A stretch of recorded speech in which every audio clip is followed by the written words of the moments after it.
I took my kids, my 2 children, to the park in Stephenville. We played around for a little while, ran around, and I went to sit down on a bench. I was on the bench all alone. I had my legs stretched out in front of me, and the next thing I know, I had been stabbed in the back.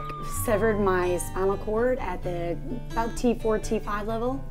It's 90% severed. October 1st, 1998, I was shot on a traffic stop in Granbury, Texas, and had numerous surgeries on my eye to repair my eyesight. 25 years ago, in 1988, I was working as a social worker in a mental health clinic. I was at work.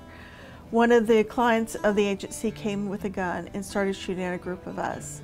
He chased me and my coworker back through the building. She went one way and I went the other, and as I was trying to call the police, he came up behind me and he shot me 3 or 4 times in the back and chest. When that happened, it caused me to be paralyzed. Dcva got started as a result of my injury.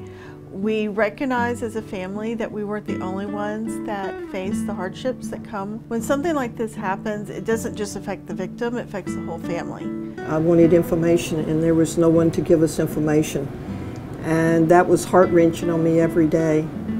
And also didn't know about how the criminal justice system worked. We, as a family, and especially my mom, really took on the role of being an advocate. I knew that there were a lot of people behind us that something like this was going to happen, and I felt like it would be wrong to ignore that and that we needed to do something to help others. With that thought, that's how the wheels started rolling to form a nonprofit, Dcva. This angel appeared to me, Miss Wanda, who started Dcva, and she began to tell me that there is life after this. She was just a clear voice in the midst of a very tumultuous time. And Dcva also came to the trial. And they would tell us, well, you have this right, you have this right. Dcva has full knowledge of a lot of the legal ins and outs of being a crime victim. The family members of these crime victims, their whole life turns upside down. They become caretakers. They have, many times even the caretakers lose their job or have to start over on their job and trying to figure out how to help their loved one and deal with the financial devastation. Here in our building, we also have a Christmas program. The management here wanted to provide Christmas for some of our families. And so they'll adopt anywhere from 5 to 10 families every year that have been a crime victim. And it's an amazing event because each family come individually and they get more presents than they ever could dream of for Christmas. They took our grandchildren and gave them a wonderful, wonderful Christmas. Kids will never forget this. They'll never outrun this memory.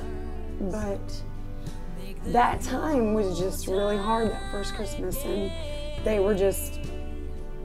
were so instrumental in helping my kids just kind of forget about for a couple of minutes. It was just like somebody just spoiling them rotten. I would not be here today if it wasn't for the support of my mom, my brother, Kathy, his wife, and their kids. And now we want to provide the support back to others through Dcva. Thank you, Wanda and Elizabeth Page and Disabled Crime Victims Assistance, for helping people move on with their lives and lead a better life.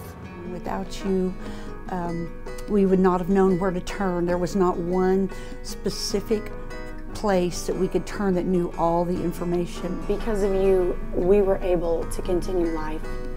You gave us hope, you gave us comfort, you gave us peace of mind.